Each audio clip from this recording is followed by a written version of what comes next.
औज़ु बिल्लाहि मिनश्शैतानिर्रजीम बिस्मिल्लाहिर्रहमानिर्रहीम अल्लाहुम्मा सल्लि अला सय्यदिना मौलाना मुहम्मदिन व अला आलि सय्यदिना मौलाना मुहम्मदिन व बारिक वसल्लम। अस्सलाम वालेकुम प्यारे बच्चों, फ्रेंच स्कूल से मैं आपका उस्ताद रियाजी का उस्ताद अख्तर इकबाल आपसे मुखातिब हूँ। ये हम जो ऑनलाइन लेक्चर आपको दे रहे हैं, पहले नंबर पर यही आप लोगों के फ़ायदे के लिए हमारी ये कोशिश है कि आप कुछ ना कुछ सीख सकें। तो आप मेहरबानी करके जो भी लेक्चर आपको दिए जा रहे हैं उन पे ज़रा तवज्जो रखें। जब स्कूल आप आए तो कम अज़ कम आपको उस सब्जेक्ट के बारे में पहले से पता हो कि यहाँ पर किस तरह के आगे टॉपिक है, किस तरह आपने पढ़ना है। तो ये आपने जो काविश हम कर रहे हैं वो काविश अब आपने भी करनी है। खाली हमारे काम करने से काम नहीं होगा, आप भी करेंगे तब आपका सिलसिला जो है ना वो कामयाब होगा। तो आज हमारा टॉपिक कोई पहले वाला होगा जो हमने पहला लेक्चर शुरू किया था 10वीं क्लास 10वीं का रियाजी का पहला सवाल है, पहली मश्क है। और पहले सवाल का जो उन्वान है वो यही है कि कहता है कि right the following quadratic equation. आपको मसावातें दी जा रही हैं, आप इन मसावातों से ये बताएं कि ये इनमें से कौन सी मसावात क्वाड्रेटिक इक्वेशन है। इसको क्वाड्रेटिक भी कहते हैं, स्टैंडर्ड फॉर्म भी कहते हैं, उर्दू में हम इसको दो दर्जी मसावात भी कहते हैं और मियारी फॉर्म भी कहते हैं। एक लफ्ज है एक ये, और दूसरा है प्योर क्वाड्रेटिक इक्वेशन, यानी उर्दू में हम इसको प्योर दो दर्जी मसावात कहते हैं। यानी जो भी सवाल हमें दिए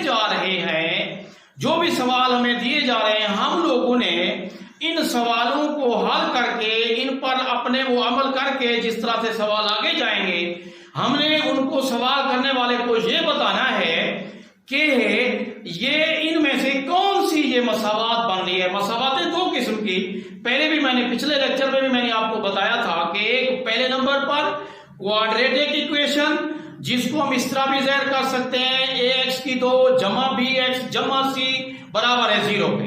यानी इससे मुराद है पहले वेरिएबल की ताकत 2 होगा, फिर वेरिएबल की ताकत 1 होगी, फिर इसके बाद कांस्टेंट होगा, हिंसा होगा जिसको हम मुस्तकिल मिकदार कहते हैं। तो ये तीन चीजें इकट्ठे आएंगी, इसको हम कहते हैं कि ये क्वाड्रेटिक इक्वेशन है या स्टैंडर्ड फॉर्म है। और दूसरा हिस्सा है जिसका हमने ये बताना है कि क्या ये प्योर क्वाड्रेटिक है। प्योर में क्या होगा, पहले जो वेरिएबल होगा उसकी ताकत 2 होगी, उसके बाद फौरन हिंसा आ जाएगा। यानी जो वेरिएबल की ताकत 1 होगी वो नहीं होगी, सिर्फ वेरिएबल की ताकत 2, उसके बाद हिंसा। इसको हम प्योर क्वाड्रेटिक इक्वेशन कहते हैं। यानी उर्दू में हम इसको प्योर दो दर्जी मसावात कहते हैं। यानी अब जितनी भी जुज़ें दी जाएंगी, आज भी हम वही जुज़ें करेंगे। यानी ये पहला सवाल है इंशाल्लाह आज मुकम्मल हो जाएगा, कल अगले लेक्चर में हम नया टॉपिक शुरू करेंगे।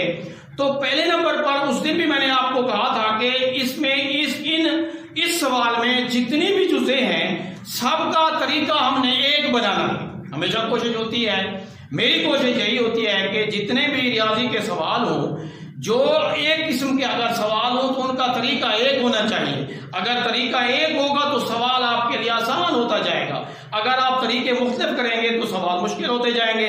तो यही आपकी कोशिश होनी चाहिए कि आपने उसी तरीके पे अमल करना है। और तरीका क्या है, यहाँ पर जब आपको मसावात देगा आप लोगों ने 3 स्टेप करने हैं। उस दिन भी मैंने कहा था कि जो भी मसावात आपको दी जाए आपका काम ये हो कि आपने 3 स्टेप करने हैं। वो भी कौन कौन से स्टेप हैं। पहले नंबर पर ये होगा, जब भी आपको रकम दी जाएगी वो बट्टे की सूरत में होगी, यानी कुछ रकमें ओवर होंगी, बट्टे के नीचे होंगी।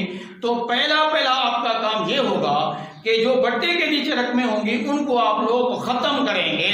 खत्म करने का आसान तरीका यही होता है, कुछ लोग इसका एलसीएम लेते हैं, लेकिन एलसीएम लेने के बाद फिर भी बट्टे खत्म नहीं होते।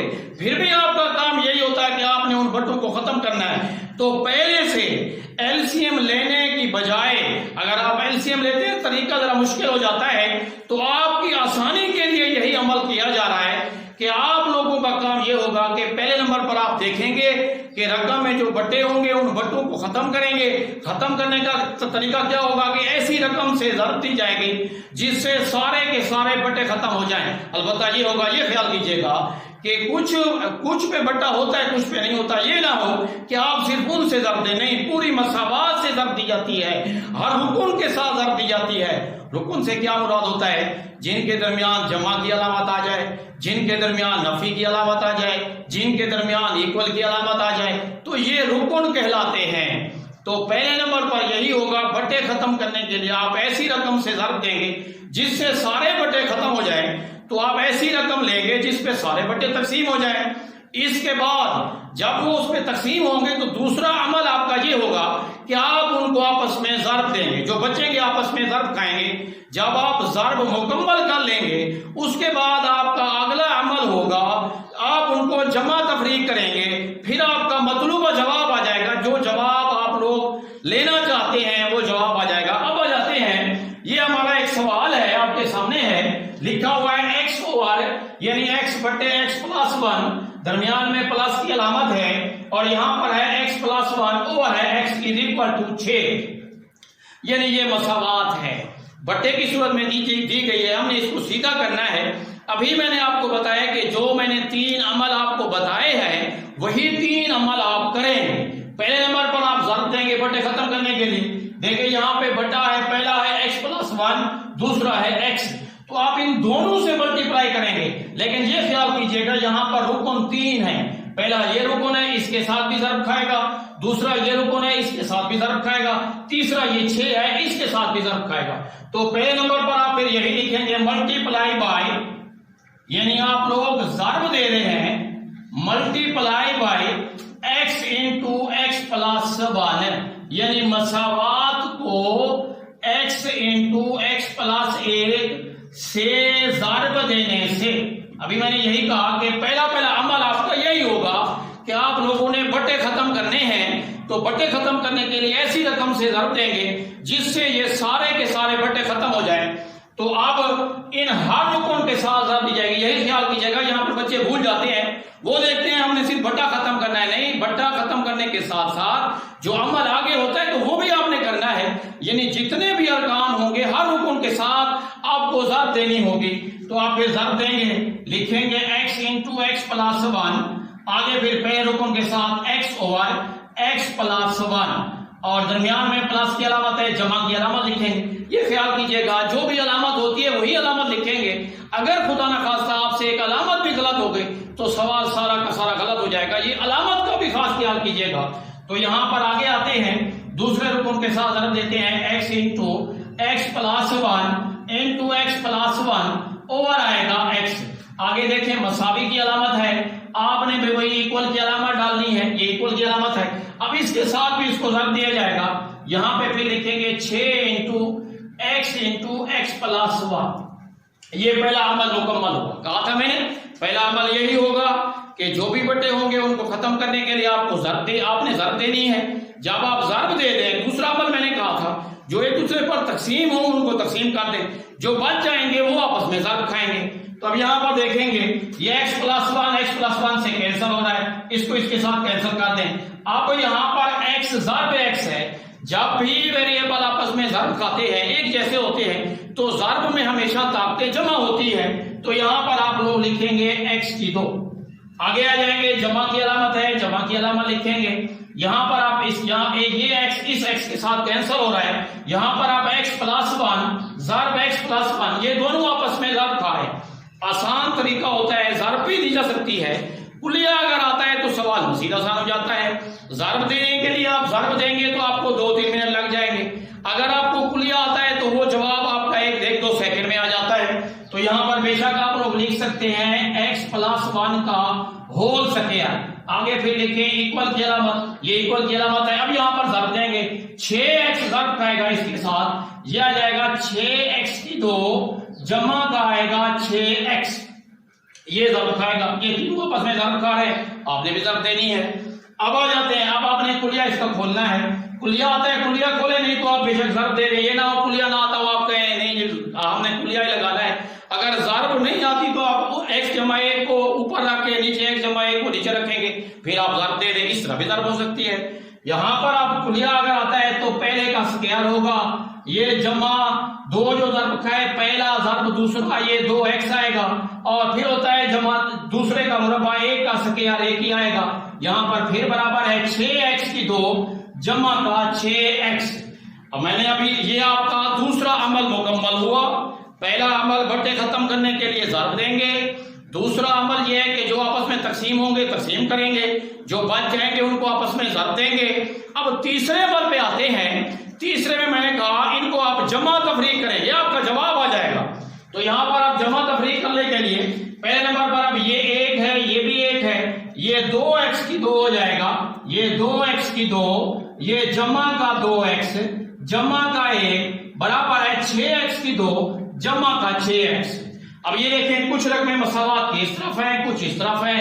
अब आपने क्या करना है, अब आप कोशिश कीजिएगा, अमल आपने यानी आपने अपने वक्त को बचाना है, तो आप यही कीजिएगा कि जो बड़ा हिस्सा हो, जो वेरिएबल की यानी ताकत हो उसके साथ बड़ा हिस्सा हो, छोटे को भी उस तरफ ले जाएं। और ले जाने का तरीका आपको मालूम है पहले से, जो जमा होगा दूसरी तरफ नफी में जाएगा, जो नफी होगा जमा में जाएगा, जो ज़र्ब होगा तकसीम में जाएगा, तकसीम होगा तो ज़र्ब में जाएगा।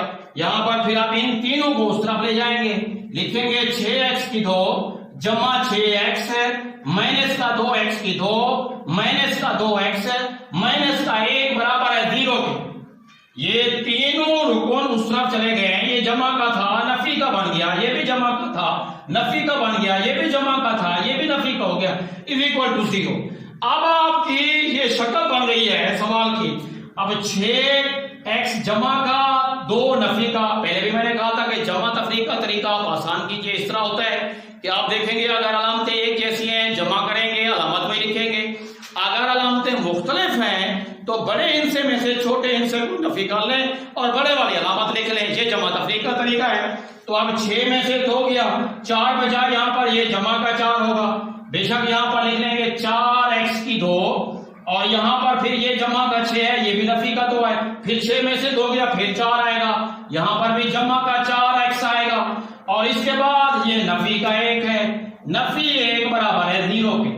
ये देख रहे हैं ये शक्ल अब बन गई है, ये आपके सामने है, ये क्वाड्रेटिक इक्वेशन है, ये स्टैंडर्ड फॉर्म है। तो लिखेंगे ये स्टैंडर्ड फॉर्म, ये लाजमी लिखेंगे। अगर वो कह रहा होगा, अगर ना कह रहा हो तो फिर आपने नहीं लिखना, अगर वो कह रहा हो तो फिर आप लाजमी लिखेंगे स्टैंडर्ड फॉर्म की स्टैंडर्ड फॉर्म। ये एक मियारी फॉर्म है ये आपका, यानी अगर वो कहेगा कि आपने बताना है कि कौन सी शक्ल है तो फिर आप लिखेंगे इस तरह। ये पहली जुज, ये आपकी आज की पहली जुज क्लियर हुई। अब आ जाते हैं यहाँ पर दूसरी जुज पे। दूसरी जुज पे यहाँ पर लिखा हुआ है, ये देख रहे हैं दूसरा सवाल है x+3 और है x+4, दरमियान में फिर माइनस की अलामत है, फिर यहाँ पर लिखा हुआ है x-5 और है x बराबर है 1। ये भी एक मसावात है। सवाल का उन्वान आपको मालूम है, सवाल में वो खुद कह रहा है कि ये मसावातें आपको दी जा रही हैं, आपने करना क्या है, कहता है बताएं कि ये मियारी फॉर्म है यानी स्टैंडर्ड फॉर्म है या क्वाड्रेटिक इक्वेशन है। तो ये चीज आपने फिर बतानी है, या ये प्योर 2 दर्जी मसावात है, दोनों का मैंने बताया है कि अगर क्वाड्रेटिक होगी तो यही शक्ल होगी जो आपने अभी पहले सवाल में हल की है, और अगर प्योर क्वाड्रेटिक आ जाती है तो फिर ये होगा कि पहले वेरिएबल की ताकत 2 होगी, उसके बाद हिस्सा आ जाएगा, कांस्टेंट आ जाएगा, मुस्तकिल मिकदार होगी। तो अब यहां पर आ जाते हैं अमल, वही याद कीजिएगा। अगर अमल याद होंगे सवाल इंतहाई आसान होते जाएंगे, बिल्कुल आसान होते जाएंगे। और ये तरीका यहाँ पे रुकेगा नहीं, आपकी जो पहली एक्सरसाइज है इसके बाद आपकी जो दूसरी एक्सरसाइज है, दोनों में ये चीज काम आएगी आपकी, दोनों में, हर सवाल में, क्योंकि आगे हमने जो सवाल करने हैं वो क्वाड्रेटिक इक्वेशन के बारे में है। अगर क्वाड्रेटिक इक्वेशन होगी तो आगे सवाल होंगे, नहीं होगी तो पहले हमें क्वाड्रेटिक इक्वेशन बनानी होगी, और ये क्वाड्रेटिक इक्वेशन बनाने का तरीका है, और ये तरीका यहीं पे खत्म नहीं होगा। फिर मैं बार बार दोहरा रहा हूं, आगे भी मुख्तलिफ एक्सरसाइजों में इसका इस्तेमाल होगा। तो यहां पर आप आ जाते हैं, फिर वही है, पहले नंबर पर मैंने कहा 3 स्टेप अपने याद कर लें। पहला स्टेप होगा जो बट्टे होंगे आप बट्टे को खत्म कर लें। दूसरा स्टेप होगा उसके बाद क्या करना है, जो रकमें आपस में तकसीम हो उनको तकसीम करते हैं, जो बच जाएगा फिर आप उनको तीसरे स्टेप पे आप उनको यानी दूसरे पे ज़र्ब देकर फिर जब तीसरे पे आते हैं उनको आप जमा करेंगे, जमा तफरीक करेंगे तो आपका वो जवाब आ जाएगा। तो ये 3 अमल होंगे। तो यही 3 अमल आप अगर याद करेंगे तो सवाल बड़े आसान होते जाएंगे। अब आ जाते हैं, यानी यहाँ पर भी 3 रुकन दिए गए हैं। मैंने कहा जब ज़र्ब दी जाए ख्याल कीजिएगा, ज़र्ब का तरीका यही होता है कि ज़र्ब सबसे दी जाए, यानी उस मसवात के अंदर जितने भी अरकान हों सब अरकान से ज़र्ब दी जाएगी। तो अब हम ज़र्ब देंगे। यहाँ पर हमारे पास पहला बटा है x + 4, दूसरा है x। तो यहाँ पर भी पहला अमल आपका वही होगा, लिखेंगे मल्टीप्लाई बाय ये x × x + 4, यानी मसावात को उर्दू में लिखेंगे, मसावात को x × x = 4 से ज़र्ब देने से। यह ज़र्ब देंगे। ज़र्ब क्यों है? ज़र्ब देने की वजह यही है कि हमने बटे खत्म करने हैं।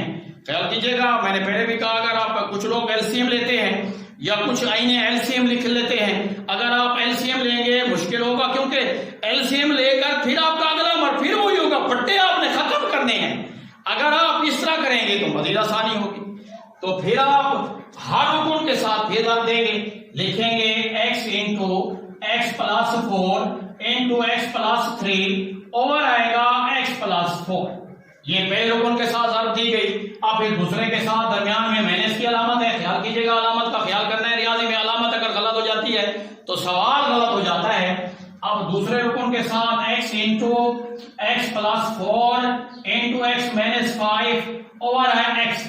आगे फिर इक्वल की अलामत है, बराबर है, एक अब ज़र्ब खाएगा, किसके साथ ज़र्ब खाएगा? x × x + 4। ज़र्ब हर रुकन के साथ दी जाएगी। पहले भी मैंने यही कहा है आपको, जब भी आप ज़र्ब देते हैं उस मसवात के अंदर जितने भी अरकान हैं सारे अरकान से ज़र्ब दी जाएगी। अब ये पहला अमल मुकम्मल हुआ। मैंने कहा 3 अमल है। अब दूसरे अमल पे आपने क्या करना है, आपने इनको जो आपस में तकसीम होते हैं तकसीम कर दें, जो बच जाए उनको आपस में ज़र्ब दे दें। तो यहाँ पर आप देखें, ये x + 4 है, ये भी x + 4 है, ये कैंसिल हो गया। अब यहाँ पर x को आप ज़र्ब देंगे, ये आ जाएगा x2 जमा का आएगा 3x। ये x ज़र्ब खाएगा x जमा 3 के साथ। तो पहले वेरिएबल जब आपस में ज़र्ब खाते हैं, ज़र्ब में ताकतें जमा होती है, तो अब आगे आएगा जमा का 3x। अब माइनस की अलामत है, ये x के साथ कैंसिल होगा। अब ये दोनों रुकन आपस में ज़र्ब खा रहे हैं। अब ब्रैकेट लाजमी दीजिएगा अगर अलामत नफी की आ जाए, क्योंकि नफी ने ज़र्ब लेनी है। अगर जमा होती है बेशक आप ज़र्ब देते जाएं, अलामत अगर जमा की होती बेशक ज़र्ब देते जाएं, लेकिन अगर नफी की अलामत हो तो दरमियान में ब्रैकेट लाजमी डालिएगा, क्योंकि नफी की अलामत ने आगे ज़र्ब लेनी है। जब ज़र्ब होगी आगे वाली अलामतें फिर तब्दील हो जाएंगी, सवाल मुख्तलिफ हो जाएगा। तो यहाँ पर आप ये दोनों आपस में ज़र्ब खाएंगे, ये x को दोनों के साथ, फिर 4 को दोनों के साथ, ये आ जाएगा x2 और आगे फिर -5x के साथ -5x, यहाँ पर जमा का 4x और ये -20, ये बराबर है x2 जमा का 4x। अब पहले यहाँ ब्रैकेट के अंदर जमा का फ्री कर लें, फिर नफी से ज़र्ब दे देंगे। यहाँ पर फिर लिखेंगे x2 जमा का 3x -x2, ये फिर बड़ा रुकन है, ये छोटा है, बड़े में से छोटा किया, 5 में से 4 किया, 1 बचा। नफी की अलामत है, नफी का x, नफी का 20 बराबर है x2 ये जमा का 4x, यानी ये भी साथ में लिखना होगा। अब आप नफी से ज़र्ब दे दें। नफी की ज़र्ब क्या करेगी, अंदर वाले जो भी अलामतें होंगी उनके साथ ज़र्ब खाएगी तो अलामत तब्दील होती जाएगी। x2 जमा का 3x -x2 जमा का x जमा का 20 बराबर है x2 जमा का 4x। फिर आ जाते हैं, ये जमा का 1 है, नफी का 1 है, ये कैंसिल हो जाएगा। और इसके बाद ये जमा का 3 है, जमा का 1 है, जमा का 4 हो जाएगा। 4x जमा का 20 बराबर है x2 जमा का 4x। अब देख लें, अब आपने इन दोनों को एक तरफ ले जाना है, तो आप इनको इस तरफ ले जाते हैं। ये जमा का 4 है, माइनस का 4 हो जाएगा, जमा का 20 है, माइनस का 20 हो जाएगा। फिर लिखेंगे x2 जमा का 4x माइनस का 4x माइनस का 20 बराबर है 0 के। फिर यहाँ पर ये जमा का 4 नफी का 4 कैंसिल हो जाएगा। x2 माइनस का 20 बराबर है 0 के। अब इसको देखें, इसकी प्योर शक्ल आप देखें, कहा था मैंने ये प्योर क्वाड्रेटिक है। क्यों है? यहाँ पर पहले वेरिएबल की ताकत 2 है, फिर कांस्टेंट आ जाता है। अब यहां पर आप इसको लिखेंगे, it is a pure quadratic equation, लिखेंगे इसको, it is a pure quadratic equation, यानी ये दो दर्जी, प्योर दो दर्जी मसावात है, प्योर दो दर्जी मसावात है। तो इस तरह ये सवाल भी हल हुआ। इस सवाल में जितनी भी जुज़े हैं सब की सब इसी तरह से होंगी। तो ये हम अपनी कोशिश कर रहे हैं, अब आपने अपनी कोशिश करनी है। तो इन सवालों को हल भी करना है, प्रैक्टिस के तौर पर सवाल हल करेंगे तो सवाल इंशाल्लाह आपको आते जाएंगे। बस